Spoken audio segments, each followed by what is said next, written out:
Good morning, guys. Dave Canterbury at the Pathfinder School, back with another video in our modern trapping series. And what I wanted to do today was I wanted to shoot a quick video that does a little bit of comparison of different types of traps, as well as walk you through a little bit of my mentality as far as long-term trapping goes. And we're not talking about running a trap line in this day and age of easy freedoms to do whatever we want and be able to, go out and buy a trap tomorrow.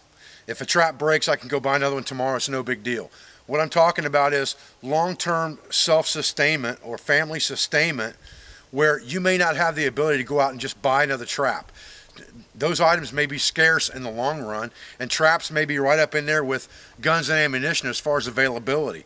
So what I look at is what's the long term on this trap, and why do I choose one style trap or one brand of trap over another trap for long-term sustainment? And that's kind of what I want to talk to you about today. And I'm not going to get over specifics of I would take this of this type and this many of this type and this many of this type, because all of that stuff is environmentally dependent. Depends on what animals you have in your area and what you're trying to trap. I may be in an area that's loaded with beavers, while you might be in an area that's loaded with raccoon, while somebody else might be in an area where there's nothing but smaller game. Or you may be in an area where there's a lot of coyotes and things like that to trap. So, or you could have a mix. So all of those things dictate what your long-term trapping strategies are going to be, whether it's running a line for fur or whether it is long-term sustainability of your family.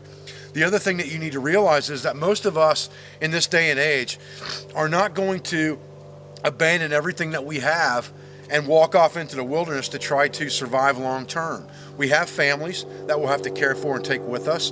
We'll have homesteads like I have here, or we'll have cabins and things like that. We'll have vehicles, we'll have horses, we'll have canoes, we'll have boats, we'll have trailers, we'll have sleds.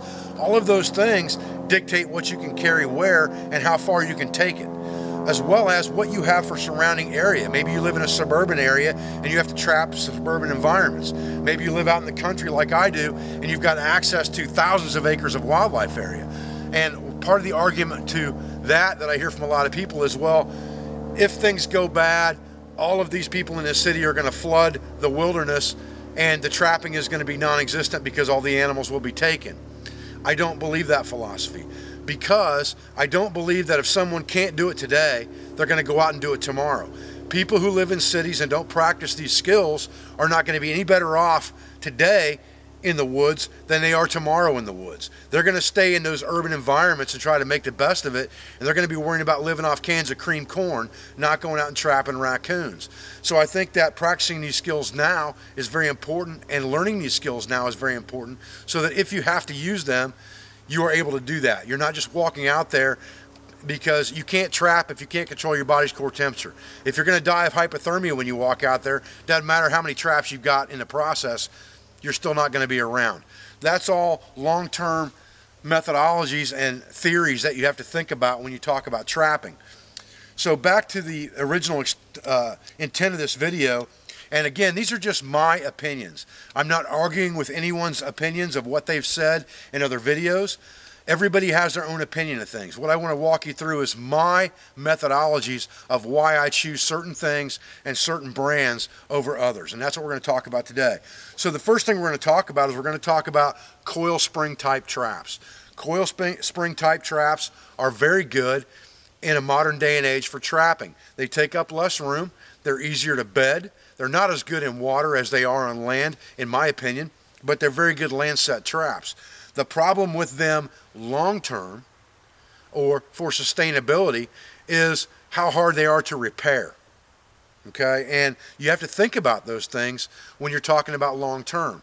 How can I repair this trap? How easy is it going to be? And what else can I get out of this trap? And we'll talk about that when we get to long spring type traps. The other thing about trapping is that I have to think about, or that I would think about as far as my long term mentality is, the safety of that trap. Coil spring type traps have very small ears on them to get them open. Because of that, they're very hard to get out of when you get your hand in one. And I've had my hand in one. Anybody who's trapped for any length of time has been hung in their own traps. Because they have these very small ears on them, and you have to move both of them out of the way to open the jaws of this trap, If you get your hand hung up in this trap, now I've got to figure out a way to get my knee on one ear and my hand on the other ear and try to open that trap up to get my hand out of it. That's very hard to do with a double coil spring or a quadruple coil spring trap. It's much easier to do with a long spring trap that you can just step on the springs with both feet and open the trap up, or one spring, whatever the case may be. So safety is a factor when it comes to a coil spring trap. So let's talk about brands for a minute. I want to show you a big difference in traps between something that's made in America versus something that's made overseas. And I'm not knocking overseas product by any means, or a product that's made specifically by a certain country. That's not my way. I use a lot of items that are made in China. I sell a lot of items that are made in China. But my company spends thousands of dollars in R&D to bring samples to the US and go back to those companies and say, we want this different, we want that different, buy more samples and bring them into the US and test those products thoroughly until we know what we've got, and then we buy 1,000 of them. It's the same thing with traps. You've got to be aware of what you're getting. And I'm going to show you some very big differences between an American-made trap and a trap that's not made in America. And we're going to talk about an older trap versus a new trap. This trap right here is a Woodstream soft catch trap. It's the same size as this 1 3/4 coil spring made by Sleepy Creek. It's the same size as this trap made by Duke. These two traps are fairly new. This one is brand new. This one's fairly new. This one's very old. Now, all springs on traps wear out over time. I don't care what kind of trap it is, it gets weaker with time. All you have to do is go grab any trap that's old, and you can operate the springs a whole lot easier than you can on a trap that's new. And I'm not talking about conibears at this point. I'm talking about coil spring traps and long spring traps. So I can take this old double coil spring and very easily pull it straight to the bottom and loosen the jaws with just 2 thumbs of pressure and my hands, very, very easily. Will this trap still catch animals? It absolutely will. Here's the problem. The weaker the springs get, the easier it is for the animal to pull out. If the animal pulls out of your trap and you lose him, then that's one meal your family goes without. In a long-term sustainability situation, you just lost it. It's a wasted bullet. And you've educated the animal now, so you're probably not going to catch him again.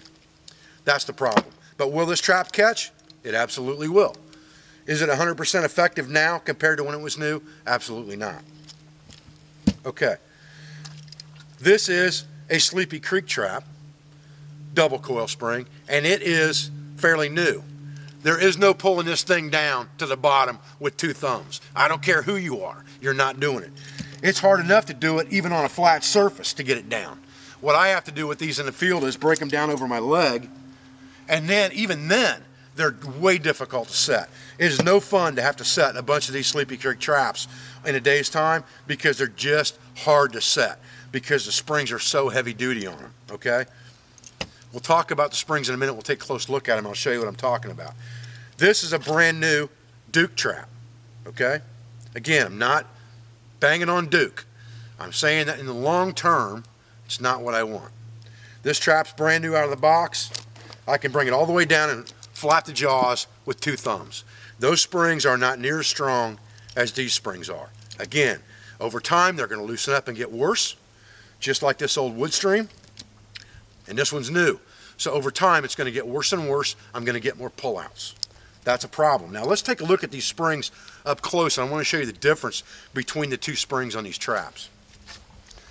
Okay, here is our Sleepy Creek. And you can see how heavy that metal is in those springs and how there's no space in between any of the coils. That's a very, very strong spring. This is our brand new Duke. You see the space between those springs and how spread apart the last 3 coils are? We have 1, 2, 3, 4, 5, 6, 7 coils there in a tight pattern. 1, 2, 3, 4, 5, 6, 7 coils there, but they're already spread out and opened up. There's a huge difference in the strength of those 2 springs. Anyone who has any mechanical knowledge or understanding of mechanics would know that. And I just showed you that on camera. So we already have a weak spring going in, and over time it's going to get weaker. Whereas this strong spring is going to get weaker over time, but it's going to take a long time to do that. Like that old Victor Woodstream that old Woodstream I showed you, is probably a 40-year-old trap. Okay, now let's talk about one more important aspect of these traps, all right? All of these traps have a screw right here that is made for adjusting pan tension. And the reason you want pan tension on your trap, as we spoke about early in this series, is to prevent non-target animals from easily tripping this trap if they stumble onto your set. In a long-term situation, I don't care what stumbles into my trap. I want it to set it off, and I don't even want these screws in my trap. And we'll talk about that when we get into long spring and Victor traps and stuff like that in a little while, because it's just a moving part that I've got to mess with. Screws loosen up over time. If they fall out and I get them lost and I can't replace them, then my trap is junk. But for sake of argument and talking about, current conditions and long line trapping and providing food for your family and things like that, or making money off of fur, you can see how heavy duty that screw is in this trap. It's a pretty big diameter screw, and the length goes all the way through the bolt. That's a good adjustment screw that I can easily turn to adjust that trap if I need to. I need a pair of pliers on the other side, really. Nope, I can hold it with my hand. And I can adjust that trap very easily to get as much tension on that pan as I want to keep it from being floppy, to get that 4 pounds of pressure I want for coyotes. Let's go to the Duke, okay? This Duke is already completely buggered up right here because it's got a really cheap small screw in it that only goes just past the bolt itself. The pan is floppy in this thing, and just trying to get the pan tension I needed to get that 4 pounds, strip that screw out because it won't tighten up. So now I got a floppy pan I can't do anything about. I'm going to catch non-target animals in here no matter what I do, and that screw's completely buggered up. So now I've either got to replace this screw and bolt with a better one or just deal with it. Why would I want to do that? All right, that's my point.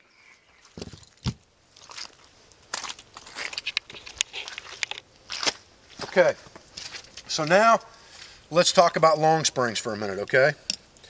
All of these long springs here are Victor double long springs. I use single long springs as well, but I prefer the double long springs. The reason I prefer the double long springs is holding power and pullouts. Again, I don't want pullouts, especially in a long-term situation. I don't want to lose animals. So with both of these springs coming up to close the jaws, they hold the animal better than a single spring does. Single springs are good traps, there's no question about it. I've got plenty of them in my string, but I prefer the doubles, especially for long term. Now these old Victor traps don't have any kind of screw in them. All they have is a clamped on plate. I'm going to get a little closer to the camera to show you that. They have a clamped on plate that holds that trap on, that holds that pan on there. Okay, it's right here, and it's clamped at the bottom. You can adjust that by squeezing that together, heating it up and squeezing it together, but you have zero pan tension for the most part. Again, in the long term, it doesn't matter. I want to catch whatever stumbles into this trap. I use these around water when I'm trapping because I want to catch those smaller type animals like the coons and things like that anyway, so I use these around water. So that screw being not in there doesn't matter to me, and it takes away a moving part that I don't have to worry about trying to replace in a long-term situation. Now, let's talk about why the long spring. As I said, I can step on this and compress both springs with my feet to get my hands out of this trap in a long-term scenario if I need to. The other advantage to this is if I have any kind of simple forging experience, or I can do anything with my fire in a wilderness situation, I've got a great big long spring here that I can make a knife out of. If I got to sacrifice one trap because something's happened to my knife, I've lost it, I've damaged it, I've broken it, something like that, I can make a very good skinning type knife out of one of these trap springs very easily, especially the bigger ones, like these number 3s. There's definitely a good knife in that spring, no doubt. And I'll show you how to do that when we get to our blacksmithing series after Christmas. I'm going to make a series of several parts on blacksmithing and woodland blacksmithing and camp blacksmithing and things like that. And I'll make a knife out of one of these old trap springs. I'll find an old trap, an old Victor somewhere I don't mind sacrificing, and we'll make a trap spring knife. and it makes a very nice knife. So I've got the ability to multi-function this thing because I can make something else with this trap in an emergency if I have to. Now this one is a Sleepy Creek. Again, it does have a long screw and bolt that goes through it, but it's a very high quality screw and a very long bolt that goes through there to adjust pan tension. And like I said, if I'm trying to target certain animals, then I like these in my sets for, you know, long line fur trapping. In the long term, would I want to use this if I weren't going to be around anywhere I could do repairs? No. I would go with something like these Victors, and I've got big Victors, number 3s and number 4s as well, but I'd go with these Victors that have just the floppy pans that are connected on there with nothing other than a bent piece of metal. That's what I'd go with. So, lack of moving parts, safety, multifunctionality of that trap, those are all reasons I would carry long spring traps over coil spring traps in a long-term situation. But in the short term, or just for running a trap line, I'm going to carry both. I do like my long spring traps, if for nothing else, in the modern day, just because they're traditional. But I've got them in every size from number 1 to number 4 in these Victors, and I like them real well.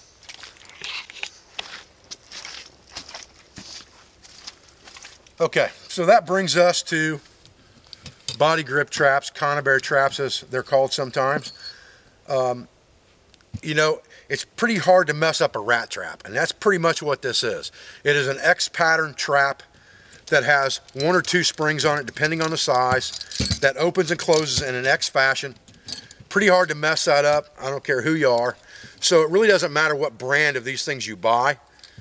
They're going to be 6 and 1.5 dozen the other. You can always spread the springs out in a vise if you have to make them work better. All right? It's pretty hard to mess that up. Now, with that said, you know, Duke is probably the cheapest conibear out there. So if I'm buying a bunch of 110s, I'm probably going to buy Dukes. Straight up. Like I said, it's hard to mess up a rat trap. And that's all these things are, is giant rat traps for blind sets. You can use them and modify them for pocket sets and things like that, for mink boxes, fisher boxes, all that kind of stuff, but they're a rat trap. It's that simple. Now, let's talk about for a minute, now that I've said, you know, any brand is okay on these things, let's talk about sizes real fast. And again, I go back to safety concerns. For the long term, a 330 conibear or bigger will kill just about anything that walks into it. It will also break your arm. I do not want something 3 or 4 miles out on my trap line that can break my arm and I'm not going to be able to get out of very easily if I'm by myself in a trap line on a longer term situation. You carry a piece of rope with you and you can get this thing off of you, but it could very easily cause a compound fracture, and in a wilderness situation that will kill you very, very quickly. A 220 will kill a beaver beyond a shadow of a doubt. As long as you've got him chained down, he's going to die. He might not die an immediate death, but he's going to die. A 220 will probably not break your arm. It will be very painful, but it's easier to get off. But a 220 is a very effective trap. It's a little bit smaller, and I would probably carry several of them. I'm not going to talk about numbers again, like I said, on traps and what I would exactly carry, because all that stuff is environmentally dependent. But what I am going to say is that thinking about the safety factor alone, I probably would not carry 330s in a long-term self-reliance or sustainability type kit, only because of the safety factor, not because they're not immediate killers, because they definitely are, but they will definitely break bones at the same time. I would stay with 220s as my maximum size on a body grip type trap for that reason. But any brand body grip, like I said, it's pretty hard to screw up a couple springs in an X style pattern. It's just a big rat trap. So any brand you can find is good. If you're buying 110s, Duke's about the cheapest 110 out there. If you're buying anything bigger than that, prices vary. Sizes vary as far as jaw diameters, things like that go. Just remember that pounds per square inch equals the number of the body grip. So a 220 is 220 pounds per square inch, a 330 is 330 pounds per square inch, a 110 is 110 pounds per square inch. You can modify these 220s by taking one spring off of them. I know a lot of guys that do that, and it's still going to kill coons very effectively, and it's big enough a coon can get into it, but it's probably not going to kill a beaver at that point very easy. You got to have that second spring on there if you're going after beaver. Okay guys, so I wanted to shoot this video today, probably going to end up being a little bit lengthy, on my thought process when it comes to traps and why I choose certain traps or certain brands of traps over other traps, both for the short term or long lining right now in this day and age, and long term as far as sustainability if there are issues down the road where we can't get the things that we need and we have to go out and trap and hunt our own food. Trapping is obviously going to be a staple in your system for gathering meat as well as fishing, as well as hunting and things of that nature, but you need to learn to trap and you need to understand the subtle nuances of different types of traps. And what I do at the Pathfinder School is I test everything very, very, very thoroughly. Like I said, I've been running traps out here for the last 2.5 months, and I did a very good spreadsheet of what I trapped and how I trapped it over the last few months, and with 12 sets, I was able to secure more than one animal a day on average. Now that's changed a little bit because of the deer hunting season in the last week and a half. My trap line slowed way down, but pressure does that. And you have to understand that when you're trapping too. Pressure on the animals changes everything. Weather patterns change everything. Goes back to, I'm out checking my trap line, I've got my gun, I have my rifle, my shotgun, whatever my choice weapon's going to be in my situation, and I'm hunting at the same time I'm checking my trap line. But those traps are working for me while I'm sitting back at camp, and that's what's important to understand. So no videos that I do are bashing anyone else. No videos that I do are contradicting anyone else's opinions. My opinions are my own. Take them or leave them. It doesn't matter. But understand that I thoroughly investigate and test everything before I talk about it most of the time. I don't just come out here and say, this is the best because I think it's the best. This is the best because I've trialed it, I've tested it. I can show you with controlled groups of traps why this trap is better than that trap as far as new out of the box. And that's what I want you to understand. So with that said, I'm Dave Canterbury at the Pathfinder School. I appreciate you joining me for this video. We'll talk about snares in a different video. We only talked about steel traps in this one. I'll talk about snares in another one. I thank you for everything you do for me, for my school, for my family. I'll be back with another video as soon as I can.